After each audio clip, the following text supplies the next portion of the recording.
African savanna is a vast, open grassland. It's hot and dry, with dramatic skies and seasonal rains. Home to iconic wildlife, like the savanna elephant. Here, we have a herd of savanna elephants enjoying a nice dip in the water to cool off their skin and protect themselves from the scorching heat. They will swim, play, socialize, and drink from the oasis. Like the savanna elephant, the average Arizonan will desperately seek anything to fill with water to survive another hellish summer. Poor fools. Oh shit, here we go again. Arizona is like your ex. Hot with a dry personality and hot-ass breath. Being in this love-hate relationship with Arizona, I cope by throwing myself into a pool like everyone else here. Unfortunately, I'm one of 54% of Americans that can't swim, and honestly, I can't be trusted around any sort of water because some way somehow I'll drown myself, even if I'm not in a body of water. Hello there, viewer. It's nice to see you again. As promised, here are your floaties. Talking about spiffy. You know you bad. We will be riding in this inflatable shark, cause why not? It's cute, comfy, and questionably safe. But don't worry, I've never done anything like this either, so we're on the same boat. Oh my God, bro. Oh, hell no, man. What the... Elefante Camp. This first story happened when I was in 2nd grade. My mom and I were invited to spend time with some family members at an aunt's house. In the backyard of this house was a pool that my cousins were playing in, and maybe I was looking too longingly at them. That my aunt allowed me in the shallow end of the pool because I can't swim. It was going fine. Everyone was enjoying their time laughing while splashing in the fresh chlorinated water, but I could not catch a dam break as a kid because my microscopic ass lost footing off the last step on the stairs and the panic was instant. I was flailing, bobbing up and down, drowning in front of a bunch of adults. They couldn't be bothered at all. I thought it was over for me. I was a goner. I just accepted my fate. Is this how I go out? Hell no! I was pulled out of the water by my older brother, my savior. Luckily, amongst all these incompetent adults was my guardian angel. No one even flinched. My mom yelled at me. She even swatted me away when I went for a comforting hug. My grandma offered me a glass of water. No, thank you, Grandma, I drank enough. You might expect that I learned from this experience, but no, quite the opposite, because a few years later, my family moved to a trailer park, which had a communal pool for all residents. I had to be in that pool because of an unbearable urge wouldn't stop bothering me. My ability to swim was, and still is, in the shitter. Long story short, I snorted, drank, and coughed up a lot of chlorinated water each pool visit. The only good thing to happen was when I struck gold and found $1 under my foot. One thing I gained from this pool experience was that I now have a phobia of the deep end. I clawed one of my cousins when they tried swimming me across the pool while I was on their back like SpongeBob on David Hasselhoff. Sorry, man. Finally! We got the bastard! Holy shit! The last time I was ever in a pool was when I spent a week at a different cousin's house. It was pretty uneventful up until my aunt offered to take us to a pool near their house. What option did I have? Say no and kill a good day? So I told her I couldn't swim, but she said it was fine because this pool gave life jackets to every kid, which I found amazing. I'd never heard of or seen anything like that. I thought I was in the clear after hearing this. Finally, I can enjoy the water without accidentally drowning myself in it. When we got there, this place was like a smaller version of a water park.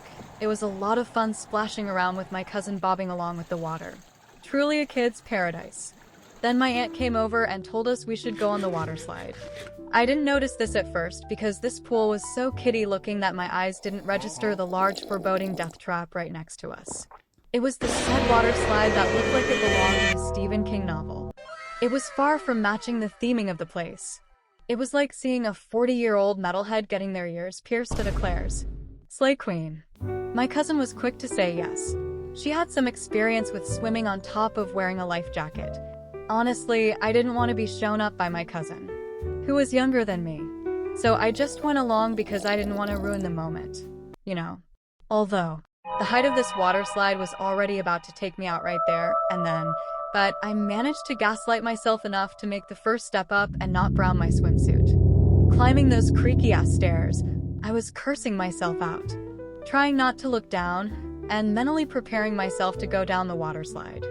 I'm very serendipity challenged. The people at the top of the water slide said we couldn't go down with our life jackets. Well, isn't that just fantastic? Inevitably, I was the first one to go down because that's what gentlemen do and people who don't want to look like a coward do, which I am both. I wanted to rip off the band-aid, so I threw myself into the water slide, scared out of my mind, slightly dreading dropping into the pool. I came out of that water slide the same way I came into this world. Blasted straight into the water, and this time didn't immediately inhale water like I always do, which was a win in my book. Noting that, I absolutely floundered at getting out of the pool because we were at the deep end, still being unable to move through water. I struggled to get to the pool's edge and gather myself there because I was in survival mode. Then I heard, "Get out of the way. You're blocking the exit for everyone else here." It was a lifeguard sitting there watching me having a hard time. Like I know I need to move, but help me. You're the lifeguard here. But no, he just sat there on his annoyingly tall chair. So I moved further away but stayed on the edge waiting for my cousin to come down, so I could be of some assistance because the way down was rougher than I thought. And I didn't trust the clown next to me. Then here she came, the same way I did but had the worst outcome. Exactly what I thought. She went straight down and started drowning.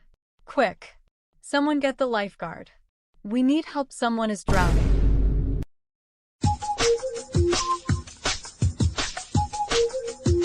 If you're going to be useless, do it somewhere else. Please. I was the one to get her head out of the water and told her to cling to the edge like I did until her dad got her out of the pool and we left. We never talked about that day again. But don't worry, she's doing a whole lot better now. I love the beach. Listening to the sound of waves crashing, the occasional seagull, and the agonizing searing heat from the blistering sand. Although you shouldn't trust every beach you go to. The calmness of the water can be very deceiving, and it can switch up faster than you can get out. The most devastating part is that you have a 1 in a million chance of being rescued by well-trained and experienced Australian lifeguards. So make it count. The last time I was in the ocean, this very thing happened. Unfortunately, I was in Mexico, not Australia, but either way it was a hot and humid day, so the cold water felt great. I believed that nothing would go wrong since it was knee-high water. But I was told to submerge my head too, or else I'd get sick later. When I did, my eyes were in hell. The stinging made me reconsider every decision I've ever made. I was disoriented by the pain, and I guess the water got offended because it pulled me in seconds. I couldn't even plant my feet on the ground. I was thinking that this is it. It's over for me. If it weren't for my uncle who was with me, I would have drifted out into the ocean and drowned. This happened 3 years ago, and I finally stay cautious of water now because I'm an adult, not fully functioning, but I need to start taking better care of myself because I could easily win a Darwin Award. Oh, that's all I have for today. I hope you enjoyed our little excursion and enjoyed the stories too. Till next time, viewer. Hugs. Farewell, my lovely viewer. See you in the next video. I sure hope you're not afraid of heights, because I know I am. I'ma have to dig you down on some gangsta shit.